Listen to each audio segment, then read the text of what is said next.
Arakan army গত 4 মে মংদো শহরের নিকট 10 নম্বর বর্ডার গার্ড পুলিশ ব্যাটালিয়ন এবং লাফুখং রিএন্ট্রি ক্যাম্পের দখলের কথা জানিয়েছে। লাফুখং রিএন্ট্রি ক্যাম্পে 10 নম্বর border guard police sub division ও 22তম ডিভিশনের 40 জন কর্মকর্তা সহ প্রায় 150 জন জান্তা সদস্য রয়েছে বলে জানা গেছে। 55তম ডিভিশন থেকে প্রায় 300 জনকে 10 নম্বর বর্ডার গার্ড পুলিশ সাব ডিভিশনে প্রেরণ করা সত্ত্বেও তারা কয়েকদিনের মধ্যে আত্মসমর্পণে বাধ্য হয়।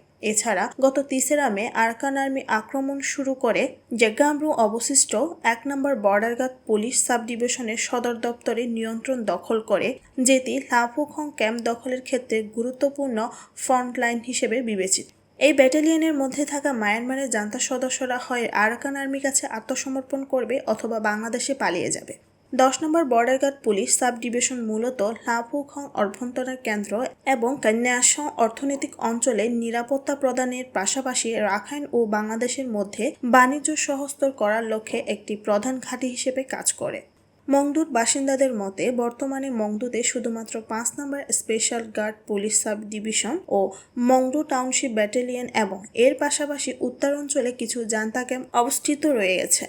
আরাকান আর্মি সমগ্র মংদু জেলা নিয়ন্ত্রণের লক্ষ্যে তীব্র হামলা শুরু করে দিয়েছে।